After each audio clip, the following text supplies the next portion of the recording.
مساء الخير عليكم، اهلا بيكم في مطبخ ميمي. ايه رايكم في كميه الكب كيك ديت؟ عملناها كوبايتين دقيق بس. هقول لكم على الطريقه وعلى المقادير عشان نطلع احلى كب كيك لاولادنا، حاجه في البيت انتي ضمناها ونضيفه وكمان طريه وهشه جدا. بصوا، ورقه خفيفه جدا وجميله، طعمها حلو قوي. احنا ولادنا كلنا بيحبوا الكب كيك بالشوكولاته. هنعملها النهارده بطريقه سهله جدا، والكميه دي كلها هنطلعها من كوبايتين دقيق. تابعيني هقولك على المقادير وعلى الطريقه. بس قبل ما نروح للمقادير والطريقه، ما تنسيش تعملي اشتراك في القناه وتفعلي زر الجرس لو انت اول مره تشوفي قناتي وعجباكي فيديوهاتي. يلا بينا نشوف طريقتنا ومكوناتنا ايه. مقادير الكب كيك بتاعتنا هي مقادير سهله جدا.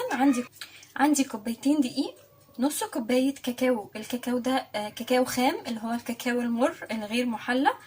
وعندي كمان كوبايه ونص سكر، 4 بيضات، كوبايه الا ربع زيت، كوبايه زبادي، معلقه بيكنج باودر، معلقه بيكنج صودا صغيره، ومعلقه خل. وطبعا هستخدم فانيليا. هعملها معاكم النهارده في الخلاط علشان اللي ما عندوش مضرب كهربائي او عجان تبقى سهله قوي بالنسبه له. في الخلاط عندي هنا هحط ال4 بيضات، هحط عليهم كوبايه زبادي، كوبايه الا ربع زيت. ممكن تستعملي سمنه او زبده، بس انا بحب الزيت في كب كيك الشوكولاته بالذات، بيطلعها خفيفه جدا. وهحط كمان معلقه الخل عشان زفاره البيض، وكمان هيعمل مفعول مع البيكنج صودا. هحط كمان معلقه فانيليا صغيره، وهحط كوبايه ونص سكر. الخليط ده كله هاخده هضربه في الخلاط. معلومه مهمه جدا لازم اقول لكم عليها: لو بنعمل الكيكه في الخلاط او اي نوع كيكه بنعملها، لازم نتاكد كويس قوي ان السكر بتاعنا دايب، لانه من عوامل اللي بتخلي لون الكيكه غامق هي ان السكر ما يبقاش دايب كويس. وكمان البيكنج باودر نوعه بيفرق، بيخلي لون الكيكه غامق لو نوع مش كويس. فانا هتاكد كويس قوي ان انا ضربت السكر، وفي الاثناء دي كمان هنخل الدقيق والكاكاو.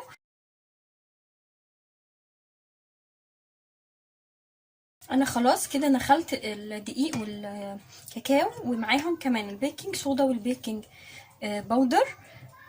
وعندي كمان الخليط بتاعي خلاص ضربته كويس قوي في الخلاط، واتاكدت كويس اني السكر عندي دايب. لازم خطوه مهمه جدا يا بنات، لازم نتاكد ان السكر بتاعي دايب، علشان لو بعمل كيكه فاتحه او كيكه فانيليا ما يطلعش لونها غامق من جوه. هبدا اضيف الخليط السائل على المكونات الجافه بتاعتي، اللي هي كوبايتين الدقيق ونص كوبايه الكاكاو والبيكنج صودا والبيكنج باودر، معلقه ومعلقه. وهبدا اخلطهم كويس. اتاكد بس كويس قوي ان الخليط كله دخل في بعضه، مفيش تكتلات دقيق من تحت. بصوا، هو في تكتلات دقيق من تحت، لازم اخلطها مع الخليط بتاعي كويس. بصوا، ده القوام بتاع الكب كيك بتاعي، هو بيبقى سايل كده تمام.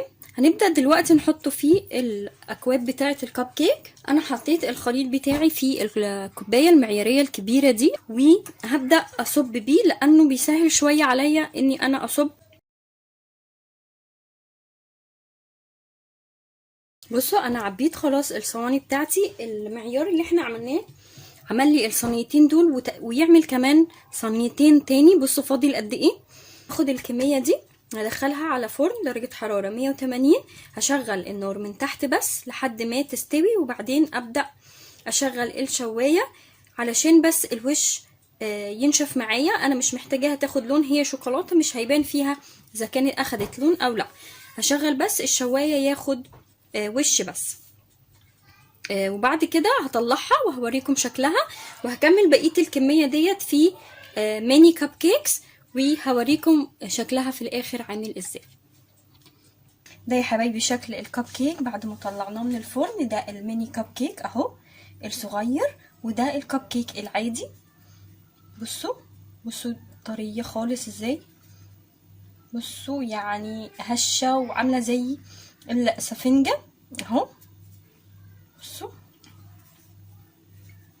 هشه خالص من جوه، عامله ازاي؟ تحفه تحفه. اتمنى تجربوها، هتعجبكم جدا وهتعجب ولادكم قوي.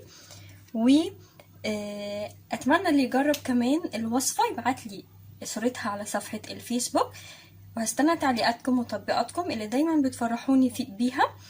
وبالهنا والشفا عليكم، اقابلكم في فيديو جديد ان شاء الله. باي باي.